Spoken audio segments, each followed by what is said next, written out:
22h30 do dia 17 de novembro de 2025. Terminal executivo do Aeroporto Internacional de Guarulhos, São Paulo. Um homem de 42 anos passa pelo raio-x de segurança. Malas prontas. Família ao lado.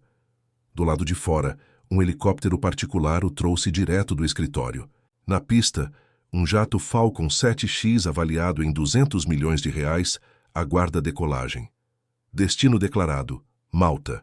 Destino real: Dubai, país sem acordo de extradição com o Brasil. Daniel Bueno Vorcaro não conseguiu embarcar. 15 agentes da Polícia Federal o interceptaram antes que cruzasse o portão de embarque. Horas antes, às 13h30, ele havia participado de uma videoconferência com o diretor de fiscalização do Banco Central. Na véspera, anunciara publicamente a venda de seu banco ao Grupo Fictor por R$3 bilhões. A salvação, dizia. O recomeço. Mas investigadores da PF haviam detectado movimentação suspeita. Suspeitavam que informações sobre o mandado de prisão haviam vazado. Decidiram antecipar a operação. Na manhã seguinte, 18 de novembro, o Brasil acordou com a notícia da Operação Compliance Zero. O nome não era casual. Era uma ironia devastadora sobre a ausência total de controles internos em uma instituição financeira. Simultaneamente às prisões, o Banco Central do Brasil decretava a liquidação extrajudicial do Banco Master. A decisão foi assinada por Gabriel Galípolo, presidente da autoridade monetária, e aprovada por unanimidade pela diretoria colegiada. Era a maior liquidação extrajudicial da história do sistema financeiro brasileiro.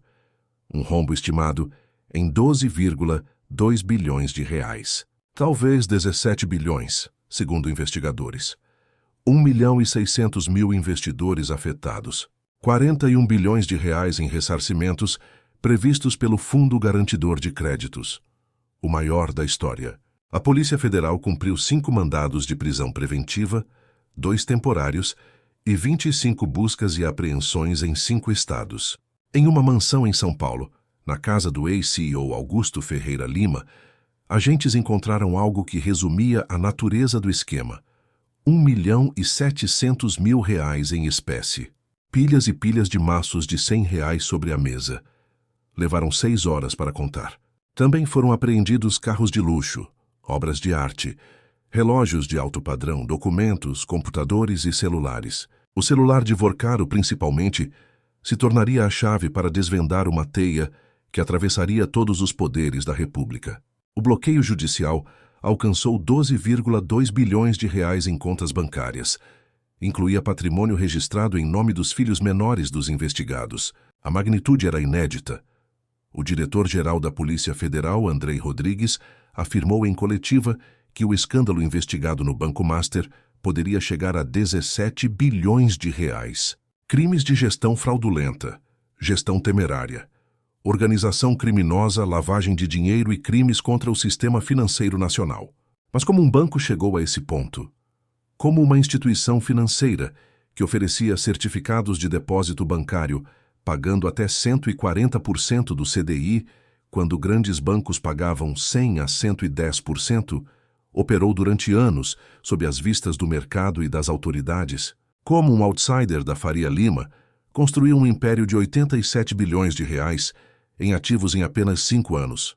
E mais, por que ministros do Supremo Tribunal Federal, políticos do Centrão e consultores com trânsito em Brasília orbitavam ao redor desse banco?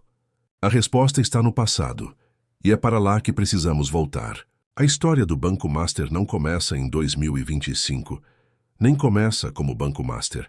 Sua origem remonta a 1974, quando foi fundada a máxima corretora de títulos e valores mobiliários. Em 1990, a corretora obteve autorização do Banco Central para operar como Banco Máxima, focado em crédito imobiliário. Durante os anos 2000, expandiu para financiamento de empreendimentos e construção de prédios. Entre 2014 e 2016, sob o controle de Saud Dutra Sabah, o banco enfrentou uma crise grave. Sabah foi posteriormente condenado por gestão fraudulenta. Havia gerado ganhos fictícios, simulado valorização de investimentos e inserido informações falsas nos relatórios enviados ao Banco Central. Em 2016, o banco estava à beira da falência por inadimplência massiva na carteira imobiliária. Era um cadáver financeiro. Foi nesse cenário que surgiu Daniel Bueno Vorcaro.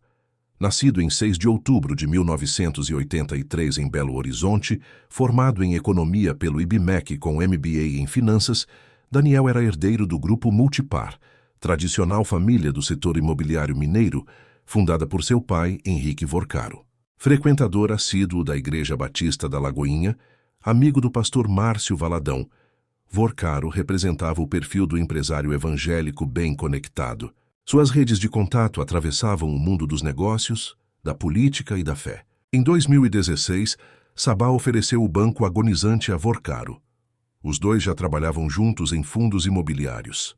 Vorcaro entrou como sócio minoritário, com a promessa de injetar 75 milhões de reais. Em 12 de outubro de 2019, o Banco Central aprovou oficialmente a transferência de controle.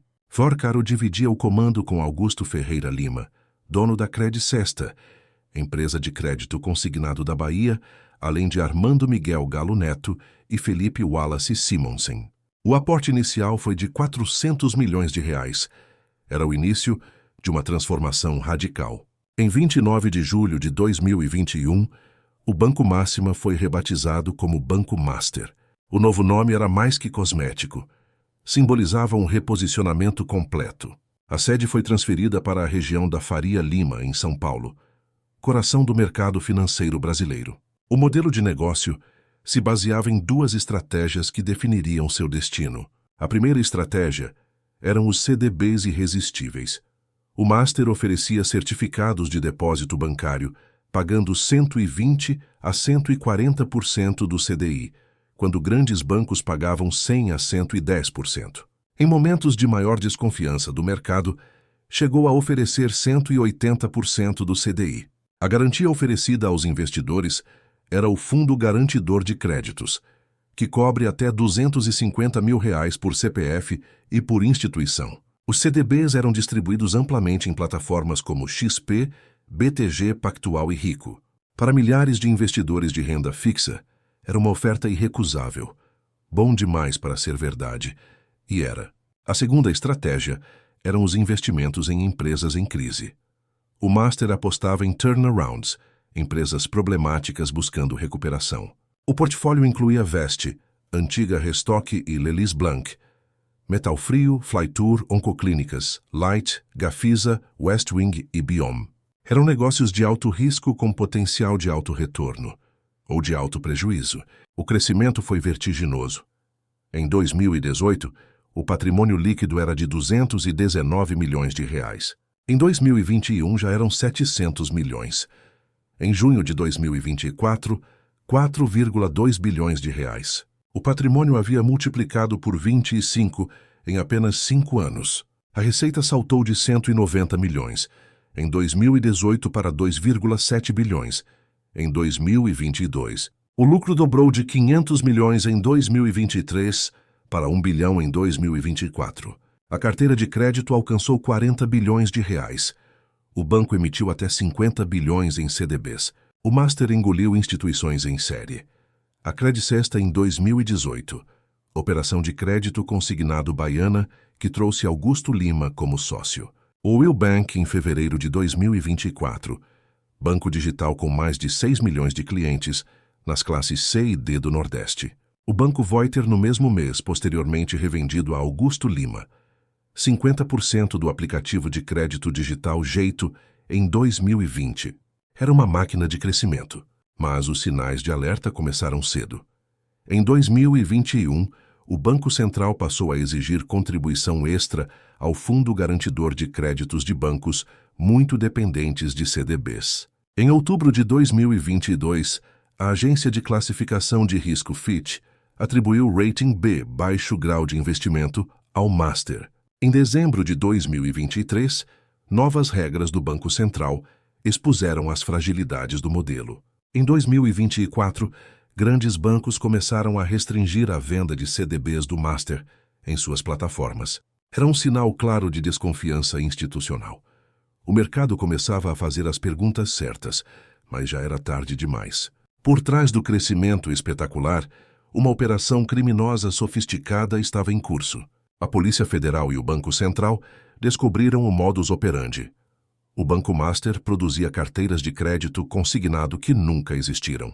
Contratos de empréstimos fictícios, com CPFs duplicados, sem comprovação documental. Foram forjados aproximadamente 12,2 bilhões de reais em carteiras inexistentes. Dinheiro que nunca saiu, dinheiro que nunca voltou, porque nunca existiu. Para dar aparência de legitimidade, usavam empresas criadas às pressas. A principal foi a Tirreno Consultoria Promotoria de Crédito e Participações, criada em novembro de 2024, apenas um mês antes de assinar contrato milionário com o Master. A empresa teve seu capital aumentado de R$ 100 para R$ 30 milhões apenas 2 dias antes da assinatura do contrato. Era dirigida por André Felipe de Oliveira Seixas Maia, ex-funcionário do próprio Banco Master. O esquema era circular. O dinheiro girava dentro do próprio sistema. O Banco Master comprou 6,7 bilhões de reais em créditos da Tirreno sem efetuar pagamento. O dinheiro permaneceu em conta vinculada dentro do próprio Master. Em seguida, revendeu essas carteiras fantasmas ao BRB, o Banco de Brasília, instituição pública controlada pelo governo do Distrito Federal. O BRB pagou 12 bilhões de reais em operações realizadas entre julho de 2024 e outubro de 2025, dinheiro público transferido para comprar ativos que não existiam. Quando o Banco Central solicitou documentação em abril e maio de 2025, o Master produziu cerca de 20 títulos de crédito com datas retroativas de 2024. Mas os certificados digitais revelavam que haviam sido emitidos em 2025. Os documentos foram autenticados em um único cartório de São Paulo. Era uma fabricação grosseira, descoberta pela auditoria técnica do BC. Antes da Tirreno, o esquema usou associações de servidores públicos baianos como fachada. A Asteba, Associação dos Servidores Técnico-Administrativos da Bahia, e a ASEBA, Associação dos Servidores da Saúde da Bahia, teriam sido criadas por Augusto Lima para simular a origem de 6,7 bilhões de reais em créditos consignados. O detalhe revelador: o e-mail informado à Receita Federal era o mesmo da Terra Firme da Bahia Limitada, empresa de Lima. A conexão era transparente para quem quisesse ver. Mas o que torna o caso Banco Master verdadeiramente extraordinário não são apenas os números ou a sofisticação da fraude. É a teia de conexões políticas que envolvia a operação. Daniel Vorcaro não era um criminoso isolado, era um anfitrião. Sua mansão no Lago Sul, bairro nobre de Brasília, avaliada em 36 milhões de reais, era palco regular de jantares com ministros do Supremo Tribunal Federal e políticos do Centrão. O celular apreendido pela Polícia Federal revelaria a extensão dessas conexões. No aparelho, os investigadores encontraram um contrato entre o Banco Master e o escritório Barci de Moraes Advogados, comandado por Viviane Barci de Moraes, esposa do ministro Alexandre de Moraes, com participação dos filhos do casal. O valor do contrato: R$ 129 milhões em 36 meses, 3,6 milhões de reais por mês. O período ia de 2024 a 2027. O objeto era a representação do banco junto ao Banco Central, Receita Federal, Congresso Nacional e CAD. Mensagens encontradas no celular indicavam que o pagamento era prioridade e não podia deixar de ser feito em hipótese alguma. Alexandre de Moraes se reuniu com Gabriel Galípolo, presidente do Banco Central, em 2 ocasiões, depois que sanções americanas da Lei Magnitsky foram impostas contra o ministro. 14 de agosto e 30 de setembro de 2025. Ambas as reuniões aconteceram após as sanções. Nenhuma das duas constava nas agendas oficiais. O jornal O Estado de São Paulo reportou que Moraes teria ligado 6 vezes em um único dia para Galípolo sobre o caso Master. Moraes nega qualquer pressão. A Procuradoria-Geral da República arquivou o pedido de investigação, afirmando não vislumbrar ilicitude. Mas a pergunta permanece no ar. Por que um ministro do Supremo se reuniria repetidamente com o presidente do Banco Central sobre uma instituição financeira que pagava 129 milhões ao escritório de sua esposa? Dias Toffoli foi sorteado relator do caso no STF em 28 de novembro de 2025. No mesmo fim de semana, viajou para Lima, no Peru, em jatinho particular para assistir à final da Copa Libertadores, na companhia do advogado Augusto Arruda Botelho, defensor de Luiz Antônio Bu, diretor de compliance do Banco Master. Após a viagem, Toffoli decretou sigilo máximo no processo, transferiu o caso para o STF e determinou a careação entre Vorcaro, o diretor do Banco Central, e o ex-presidente do BRB. A acareação foi adiada para janeiro de 2026, devido ao volume de informações extraídas do celular de Vorcaro.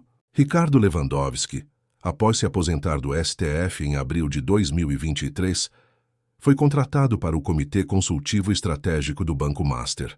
Permaneceu até assumir o Ministério da Justiça em abril de 2024.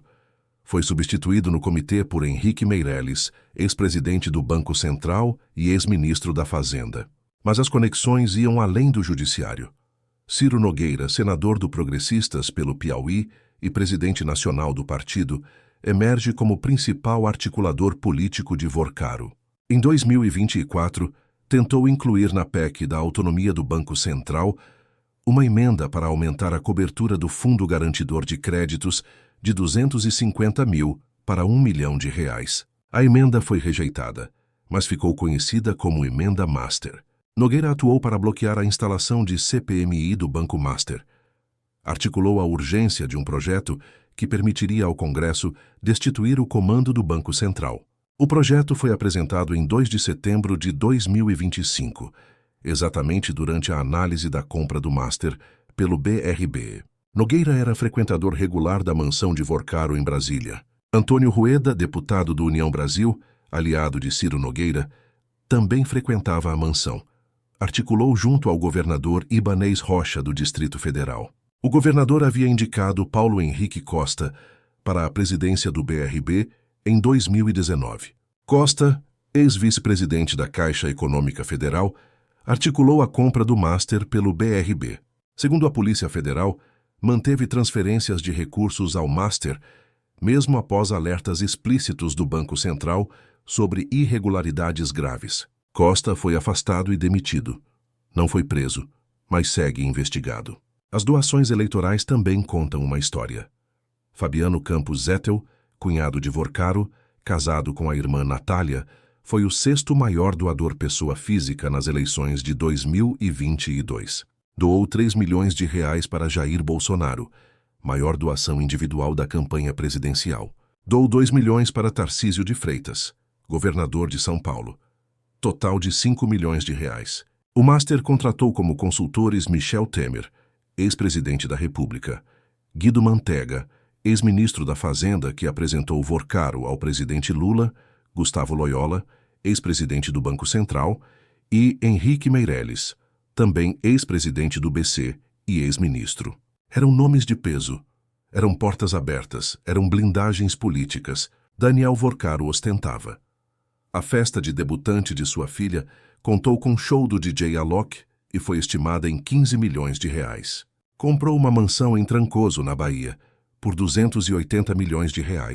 Era cotista do fundo dono do Hotel Fazano Itaim, em São Paulo. Comprou 3 jatos entre 2022 e 2025, totalizando R$ 258 milhões.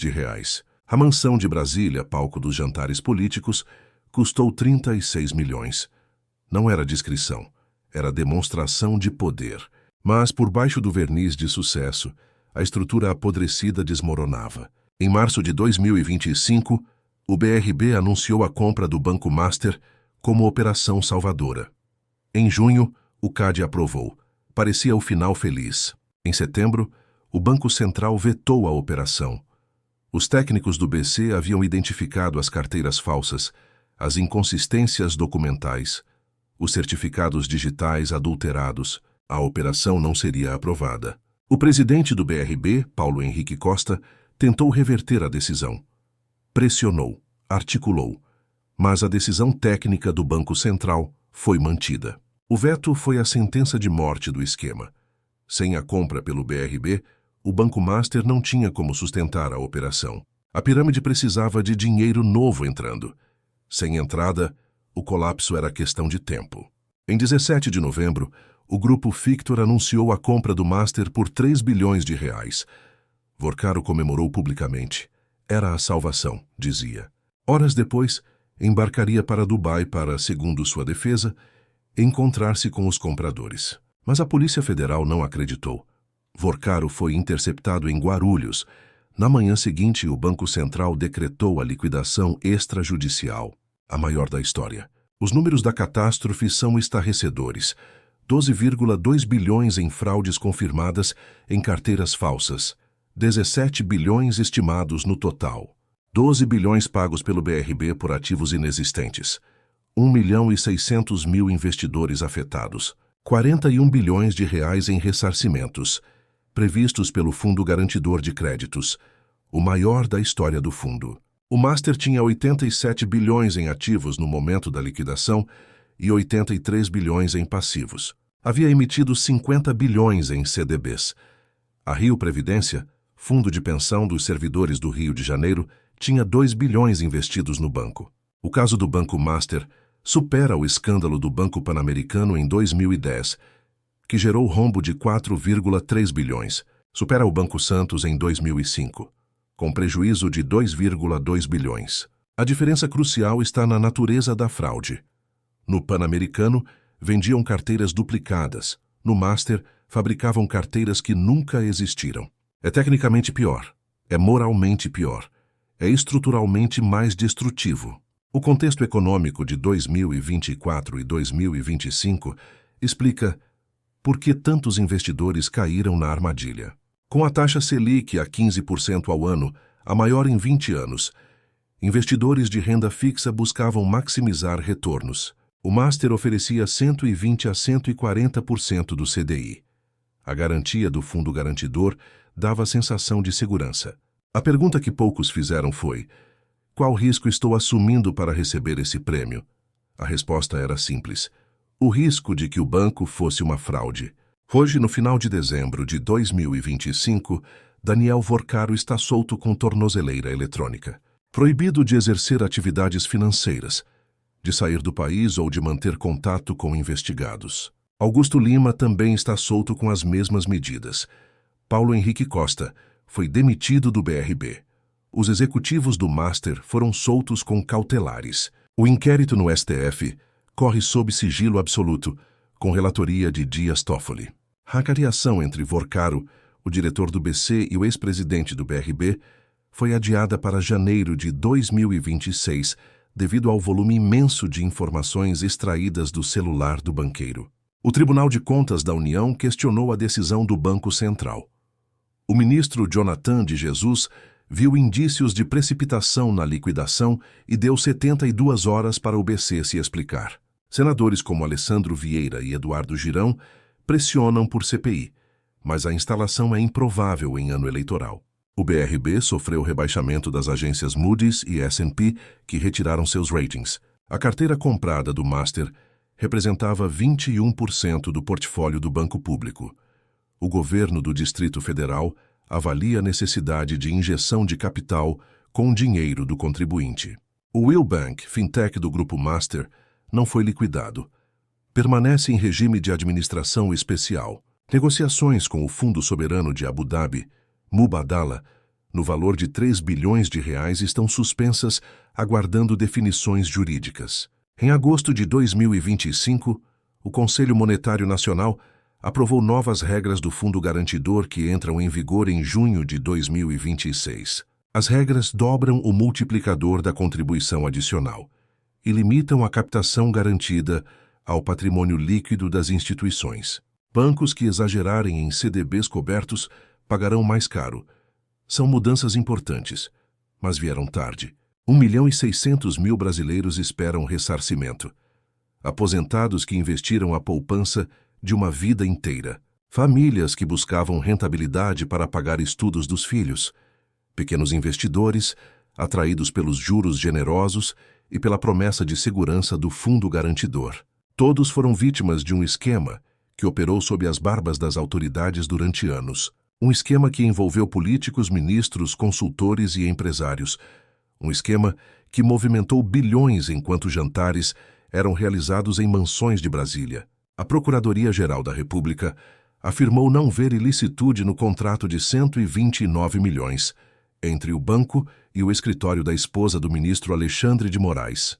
Mas a população vê, a imprensa vê, os investidores lesados veem. Deputados como Heloísa Helena dizem que as denúncias criam uma rede monstruosa de promiscuidades diversas e que é obrigação do Congresso investigar. Ela cita a máxima do sertão: quem for podre que se quebre. O caso Banco Master não é apenas uma história de fraude financeira. É um retrato brutal das relações entre poder político, financeiro e judiciário no Brasil contemporâneo. É a história de como lobbies informais atravessam poderes, de como contratos milionários com famílias de ministros são descobertos em celulares de banqueiros, de como a fronteira entre público e privado permanece tragicamente porosa, de como um homem com as conexões certas conseguiu operar um esquema de 12 bilhões de reais durante anos. A prisão de Vorcaro em Guarulhos 24 horas após anunciar a salvação de seu banco é cinematográfica, mas não é ficção, é real. As pilhas de dinheiro na casa do ex-CEO são reais. Os contratos milionários são reais. As reuniões entre ministros e o presidente do Banco Central são reais. A viagem do ministro relator com o advogado do caso é real. Os 12 bilhões pagos pelo BRB por carteiras que não existiam são reais. Os 41 bilhões que o Fundo Garantidor terá que desembolsar são reais. O prejuízo de 1.600.000 investidores é real. A história do Banco Master ainda está sendo escrita. A acareação acontecerá em 2026. Novos documentos serão analisados. Novas conexões serão reveladas. Mas uma coisa já está clara. O escândalo do Banco Master é a maior fraude bancária da história recente do Brasil. E as perguntas que deixa são devastadoras. Como um banco oferecendo rendimentos bons demais para ser verdade, operou durante anos sob o radar do Banco Central? Qual o papel real dos ministros do STF nas articulações em favor do banco? A liquidação foi ato técnico ou político? O que acontecerá com 1.600.000 investidores? As instituições brasileiras têm capacidade de investigar seus próprios membros? As respostas virão, ou não. Porque no Brasil, escândalos têm uma característica peculiar. Eles começam com estrondo, ganham manchetes, mobilizam a opinião pública, prometem punição exemplar. E então, lentamente, silenciosamente, desaparecem nas páginas dos jornais, nos corredores do Congresso, nos recursos infinitos do Judiciário. Resta saber se o caso Banco Master será diferente. Resta saber se a República encontrará forças para investigar, julgar e punir aqueles que transformaram uma instituição financeira em máquina de fraude. Resta saber se os 41 bilhões serão efetivamente pagos aos investidores. Resta saber se as conexões reveladas no celular de Vorcaro serão devidamente apuradas. Por enquanto, Daniel Vorcaro está em casa com tornozeleira eletrônica. O jato para Dubai ficou na pista. A mansão de Brasília está vazia. Os jantares com ministros não acontecem mais. O império construído em 5 anos ruiu em 24 horas. Mas as perguntas permanecem. E enquanto permanecerem sem resposta, o escândalo do Banco Master continuará sendo um espelho incômodo das relações de poder no Brasil.